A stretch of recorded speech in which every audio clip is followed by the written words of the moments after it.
बच्चों, आज मैं फिर आपका वेलकम कर रहा हूँ हमारी केमिस्ट्री की क्लास में। तो आज मेरे पास कुछ थ्योरेटिकल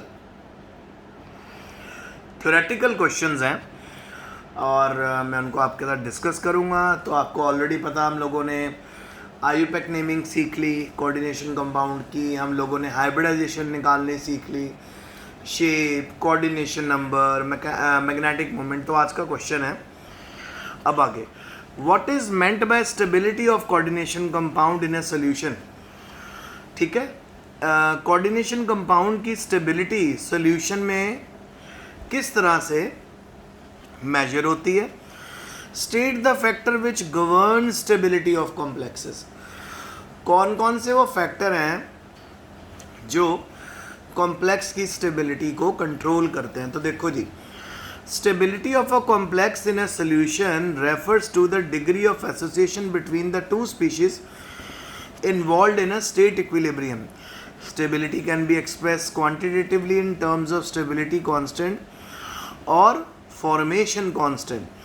तो देखो बेटा, यहाँ पे हमारे पास एक रिएक्शन है जिसके अंदर हमारे पास मेटल 3 लाइगेंड से कंबाइन हो रही है, और जब मेटल 3 लाइगेंड से कंबाइंड हो जाती है तो वो एक मॉलिक्यूल बना रही है यहाँ पे Ml3। अब Ml3 जो हमारा कोऑर्डिनेशन कंपाउंड है, इसकी स्टेबिलिटी कैसे हम मेजर करेंगे, वो हम करेंगे स्टेबिलिटी कांस्टेंट बीटा से। तो बेटा, सबसे पहले concentration term of Ml³ divided by concentration of M and concentration of L की पावर 3 लेनी है क्योंकि यहाँ पे 3 लाइगेंड है हमारे पास। ठीक है, सो इस रिएक्शन के लिए जितनी ज़्यादा स्टेबिलिटी कांस्टेंट की वैल्यू होगी उतना ही ज़्यादा प्रोपोर्शन होगा Ml3 पॉजिटिव का सोल्यूशन में, मतलब उतना ज़्यादा स्टेबल होगा। तो कंसंट्रेशन टर्म का मतलब जब हम बड़ी ब्रैकेट्स लगा देते हैं।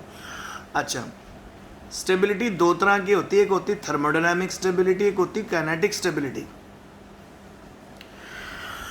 तो थर्मोडायनामिक स्टेबिलिटी क्या है? The extent to which the complex will be formed और will be transformed into another species at the point of equilibrium is defined as by thermodynamic stability. तो मतलब सिंपल वे में कि कोई कॉम्प्लेक्स कितना ज़्यादा टेम्परेचर बेयर कर सकता है उसको उसका थर्मोडायनामिक स्टेबिलिटी बोलते हैं। मतलब आपको सबको पता है कि कोऑर्डिनेशन स्फीयर के अंदर मेटल है, मेटल के अराउंड लाइगेंड्स लगे हुए हैं। तो कोई भी कोऑर्डिनेशन कंपाउंड कितनी देर के लिए अपने आप को उसी स्टेट में रख पाता है जहाँ पे जिस पॉइंट के ऊपर पूरा कोऑर्डिनेशन कंपाउंड ओपन हो जाएगा, मेटल अलग हो जाएगी, लाइगेंड अलग हो जाएंगे, तो वो उसका आप कह सकते हो कि वो कंपाउंड डिसोसिएट हो जाएगा, डिकम्पोज हो जाएगा। तो थर्मल स्टेबिलिटी का मतलब थर्मोडायनामिक स्टेबिलिटी, कितनी एक्सटेंट तक, कितने टेम्परेचर तक कोई कॉम्प्लेक्स बिना टूटे, बिना ब्रेक हुए एक सॉल्यूशन में सरवाइव कर सकता है। ठीक है, दूसरी है काइनेटिक स्टेबिलिटी। काइनेटिक आपको नाम से पता चल रहा है, movement. This helps in determining the speed with which the transformation will occur to attain a state of equilibrium.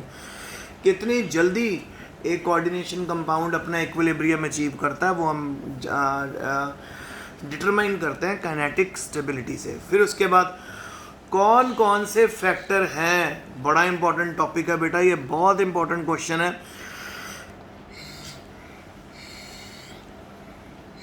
कि कौन कौन से फैक्टर हैं जो कॉम्प्लेक्स की स्टेबिलिटी को अफेक्ट करते हैं। आइए देखें, A part, charge on the central metal ion. जितना ज़्यादा मेटल की ऑक्सीडेशन स्टेट ज़्यादा होगी उतना ज़्यादा स्टेबल कंपाउंड होगा।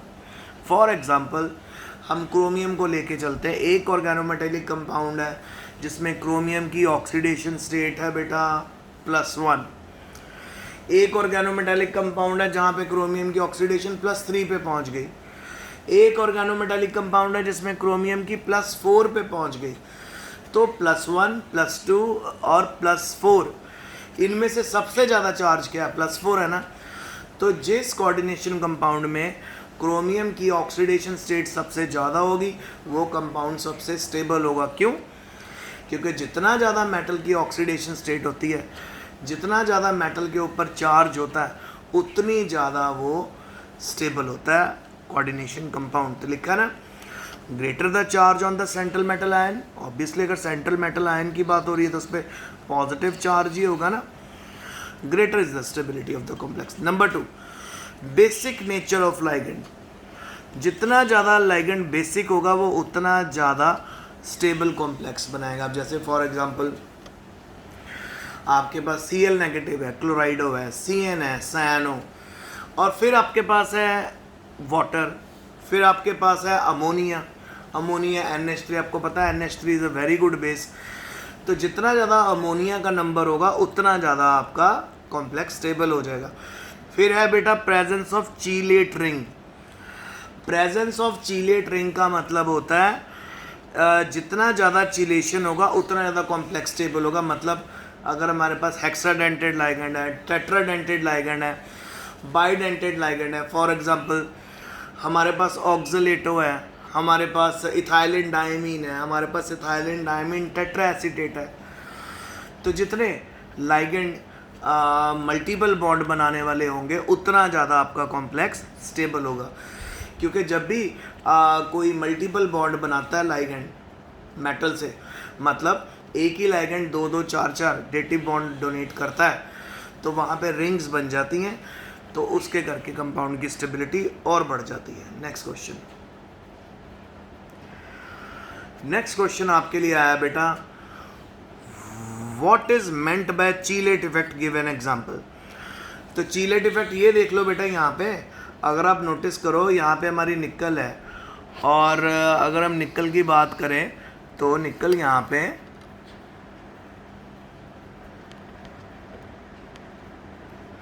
हाँ, निकल ने यहाँ पे इथाइलिन डायमीन से बॉन्ड बनाए हुए। कितने इथाइलिन डायमीन आपको नज़र आ रहे हैं? अगर आप देखो 2 इथाइलिन डायमीन है, पर डेटिव बॉन्ड कितने बने? 1 2 3 4 5 6। एक इथाइलिन डायमीन कितने डेटिव बॉन्ड बना रहा है? 2। तो इसके करके जितना ज़्यादा आपको यहाँ पर रिंग्स नज़र आने लगी हैं। एक रिंग इस इथाइलिन डायमीन ने बनाई है, किसने? टोटल 3 रिंग है। तो जितनी ज़्यादा रिंग्स बनती हैं उतना ज़्यादा कंपाउंड आपका स्टेबल होता है। तो रिंग फॉर्मेशन को ही बेटा चिलेशन इफेक्ट बोलता है। ये पढ़ें इसके बारे में। When a ligand attaches to metal ion in a manner that forms a ring, then the metal ligand association is found to be more stable. जब भी ligand मेटल आयन के साथ अटैच होता है इस तरह से कि वो एक रिंग बनाने शुरू कर दे, तो इस तरह की मेटल लाइगेंड एसोसिएशन बहुत ज़्यादा स्टेबल होती है। दूसरे वर्ड्स में हम कह सकते हैं कि कॉम्प्लेक्स में चिलेटिंग रिंग, चिलेट रिंग्स आने शुरू हो जाती हैं। जितनी ज़्यादा चिलेट रिंग आएंगी उतना ज़्यादा कंपाउंड मोर स्टेबल होता जाएगा। ठीक है। सो ऑब्वियसली अगर आपके पास एक ऐसा कंपाउंड है जिसमें मेटल ऐसे लाइगेंड से जुड़ी है जो चिलेशन इफेक्ट नहीं दिखा सकते, जो एक से ज़्यादा डेटिव बॉन्ड नहीं बना सकते, तो वो वाले कॉम्प्लेक्स आपके लेस स्टेबल होंगे। जैसे फॉर एग्जांपल हम बात करें कोबाल्ट के साथ अब 6 अमोनिया लगा दो, ठीक है, सिंगल सिंगल डेटिव बॉन्ड ही बनेंगे। तो कोबाल्ट के साथ अब हम 6 अमोनिया लगा दो, वो लेस स्टेबल होगा। और अगर आप कोबाल्ट के साथ या निकल के साथ 3 निकल के साथ या कोबाल्ट के साथ 3 इथाइलिन डायमीन लगा दोगे, तो आप नोटिस कर दोगे जब 3 इथाइलिन डायमीन लगाओगे तो वो मोर स्टेबल हो जाएगा। क्यों? क्योंकि उसके अंदर 3 रिंग्स आएंगी। ये देखो 1 2 3, ये देखो। फिर उसके बाद यहाँ पे इसको इसी को चिलेटिंग इफेक्ट बोलते हैं। अब अभी मैंने आपको ऊपर करवाया है बीटा। बीटा क्या होता है? अभी आप ऊपर में ऐसा देख के आए हो ना, बीटा के बारे में बात करें तो मैंने आपको करवाया था, ये एक यूनिट है स्टेबिलिटी ऑफ आयन का, ठीक है, स्टेबिलिटी ऑफ मेटल का। So just give me a second, मैं आपको दिखाता हूँ। यहीं पे था वो क्वेश्चन।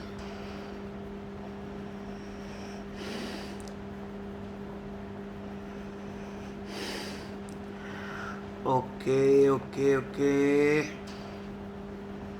Just hold on. ये देखिए, ये होता है बेटा स्टेबिलिटी कांस्टेंट। तो तो अब हम उधर पहुंचते हैं जो हम क्वेश्चन कर रहे थे।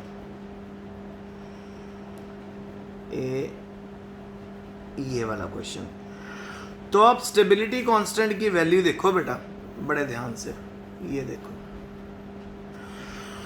अगर निकल के साथ 6 अमोनिया लगा दोगे, अगर निकल के साथ 6 अमोनिया लगा दोगे और आपको पता है कि सारे मोनोडेंटेट लाइगेंड हैं, इस केस में अगर आप लॉग बीटा यानी आप स्टेबिलिटी कांस्टेंट की वैल्यू देखोगे तो 7.9 है, यानी 10 के करीब है। अब अगर निकल के पास साथ आप 3 इथाइलिन डायमीन लगा दोगे, सो निकल 2 पॉजिटिव के साथ 3 इथाइलिन डायमीन लगाना, यानी हम कितनी रिंग्स बना लेंगे, यहाँ पे कितनी रिंग्स बनेंगी, 1 2 3। तो चिलेशन इफेक्ट होने के कारण जो स्टेबिलिटी कांस्टेंट है, जो लॉग बीटा की वैल्यू यहाँ पे आएगी ना बेटा, वो 18.1 आएगी, 18.1। यानी आप कह सकते हो कि ऊपर वाले से तकरीबन डबल। सो ये डबल क्यों हो गई, चिलेटिंग इफेक्ट के करके। और चिलेटिंग इफेक्ट क्या है, जब भी मेटल लाइगेंड्स के साथ बॉन्ड बनाए और मेटल लाइगेंड में ऐसी एसोसिएशन हो कि वहाँ पे रिंग्स बननी शुरू हो जाएं इस तरह की। और वो रिंग्स कब बनेंगी, वो रिंग्स तभी बनेंगी वो रिंग्स अगर हमारे पास बाइडेंटेट, ट्राइडेंटेट या टेट्राडेंटेट, मल्टीडेंटेट लाइगेंड होगा। तो जितना ज़्यादा हमारे पास यहाँ पे मल्टीडेंटेड लाइगेंड होंगे, उतनी ज़्यादा चिलेशन होगी, उतना ज़्यादा आपका कॉम्प्लेक्स स्टेबल हो जाएगा। आई होप आपको समझ आ गया होगा। फिर बेटा हमारा आज का एक और थ्योरेटिकल सिस्टम क्वेश्चन है, to discuss briefly giving an example in each case the role of coordination compound. Coordination compound का रोल बताओ। आपके पास ऑप्शन है बायोलॉजिकल सिस्टम में, मेडिसिनल केमिस्ट्री में, एनालिटिकल केमिस्ट्री में और एक्सट्रैक्शन और मेटलर्जी ऑफ मेटल में। आइए देखें। सबसे पहले role of coordination compound in biological system क्या है। देखो बेटा, आप सभी को पता है कि प्लांट फोटोसिंथेसिस करते हैं, तो फोटोसिंथेसिस के लिए क्लोरोफिल पिगमेंट का होना जरूरी है।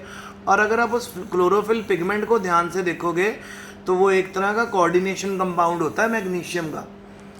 तो आ गया ना कोऑर्डिनेशन केमिस्ट्री इन बायोलॉजी। तो जितने भी क्लोरोप्लास्ट होते हैं, क्लोरोफिल पिगमेंट होती है, वो एक तरह का कोऑर्डिनेशन कंपाउंड होता है। इसी तरह हमारी बॉडी में जो ब्लड है, ब्लड के अंदर आपको पता है हीमोग्लोबिन होता है। हीमोग्लोबिन क्या करता है, ऑक्सीजन और कार्बन डाइऑक्साइड कैरियर है, ऑक्सीजन कैरियर है। तो बेटा ये भी हीमोग्लोबिन भी आयरन का एक कोऑर्डिनेशन कंपाउंड होता है। सो देख रहे कितनी अच्छे से अटैच हुई है कोऑर्डिनेशन केमिस्ट्री हमारे साथ। तो प्लांट्स में क्लोरोफिल पिगमेंट और एनिमल्स और ह्यूमन बीइंग्स में जो है हीमोग्लोबिन, ये दोनों एक तरह के कोऑर्डिनेशन कंपाउंड है। क्लोरोफिल जो है जी मैग्नीशियम का कोऑर्डिनेशन कंपाउंड है, और जो हीमोग्लोबिन है वो आयरन का कोऑर्डिनेशन कंपाउंड है। फिर नंबर 2 है जी role of coordination compound in medicinal chemistry. ठीक है, तो कुछ कोऑर्डिनेशन कंपाउंड है प्लैटिनम के, जैसे सिस प्लाटिन होता है, इसका इस्तेमाल बेटा कैंसर को कंट्रोल करने के लिए किया जाता है। तो आप कह सकते हो कि कीमोथेरेपी में कई मेडिसिन जो हम यूज़ करते हैं वो कोऑर्डिनेशन कंपाउंड ही होते हैं। जैसे प्लैटिनम का कोऑर्डिनेशन कंपाउंड यूज़ किया जाता है ट्यूमर्स की ग्रोथ को रोकने के लिए, कैंसर को रोकने के लिए। फिर है बेटा role of coordination compound in analytical chemistry. Salt analysis के समय जितने भी बेसिक रेडिकल्स होते हैं उनको हम कलर के चेंज से डिटेक्ट करते हैं डिफरेंट रिएजेंट्स के साथ। ये जो कलर में जो चेंजेस आ रहे हैं ना, ये कोऑर्डिनेशन कंपाउंड के करके ही आ रहे हैं। ठीक है, complex basic radical from with the different ligand. क्योंकि जब भी कोऑर्डिनेशन कंपाउंड बनता है तो बेटा मैक्सिमम केसेस में डी ऑर्बिटल में एक आधा अनपेड इलेक्ट्रॉन होता ही होता है, और वो अनपेड इलेक्ट्रॉन रिस्पॉन्सिबल हो जाता है कलर ऑफ कंपाउंड में। ठीक है, और फिर लास्ट में हम पहुंच गए जी role of coordination compound in extraction और मेटलर्जी ऑफ मेटल। आपको याद है मैंने आपको चैप्टर 7 से पहले चैप्टर 6 करवाया था, that is P block. P block से पहले जो हमने आइसोलेशन ऑफ एलिमेंट्स करा था, जैसे जिसमें मेटलर्जी प्रोसेसेस हमने सारे करे थे प्योरिफिकेशन ऑफ एलिमेंट्स में, ठीक है ना। सो प्योरिफिकेशन एलिमेंट में जोन रिफाइनिंग किया आपने, मॉन्ड प्रोसेस किया, वैन आर्कल मेथड किया, फिर आपने अपना पोलिंग मेथड किया, ठीक है। फिर वहाँ पे आप लोगों को मैंने बताया था कि किस तरह से मेटल को एक्सट्रैक्ट किया जाता है, अलग अलग प्रोसेसेस बताए थे। तो वहाँ इसी तरह से जितने भी कोऑर्डिनेशन कंपाउंड है वो मेटलर्जी में भी मदद करते हैं, मेटल को साफ करने में, प्योरीफाई करने में। कैसे? Process of extraction of some of the metal from their ore में से मेटल अगर हम निकाल रहे हैं तो वो कॉम्प्लेक्सेस की फॉर्म में ही बाहर आती है, कोऑर्डिनेशन कॉम्प्लेक्सेस की फॉर्म में ही बाहर आती है। फॉर एग्जांपल एक्वस सोल्यूशन में गोल्ड साइनाइड आयन के साथ मिलकर बनाता है गोल्ड और साइनाइड का ये वाला कोऑर्डिनेट कंपाउंड। इस सोल्यूशन से, इस कोऑर्डिनेशन कंपाउंड से हम गोल्ड को बाद में एक्सट्रैक्ट कर लेते हैं, क्योंकि जब हम इसमें जिंक मेटल डालते हैं, जिंक गोल्ड को रिप्लेस कर देती है, गोल्ड की जगह जाके लग जाता है जिंक, और ये जो गोल्ड यहाँ पर है बेटा ये बाहर आ जाता है। तो इसको प्योरीफाइड फॉर्म में हम बाद में एक्सट्रैक्ट कर लेते हैं। और फिर गोल्ड क्योंकि बहुत ज़्यादा मेलिएबल होता है, मतलब बहुत सॉफ्ट मेटल में गिना जाता है, तो इसमें कुछ अमाउंट हम और मेटल्स का डालते हैं ताकि वो यूजेबल फॉर्म में आ जाए। क्योंकि अगर प्योर गोल्ड के हम ऑर्नामेंट्स बनाएंगे तो वो बहुत जल्दी ब्रेक हो जाएंगे या उनकी शेप बदल जाएगी हल्के से प्रेशर पे भी। इसी से तो बेटा कैरेट सिस्टम शुरू हुआ, 20 कैरेट, 22 कैरेट, 24 कैरेट, वो बताता है कि और मेटल कितनी इसमें प्रेजेंट है। सो आज का लेक्चर यहीं तक। Stay home, stay safe, best of luck and study hard.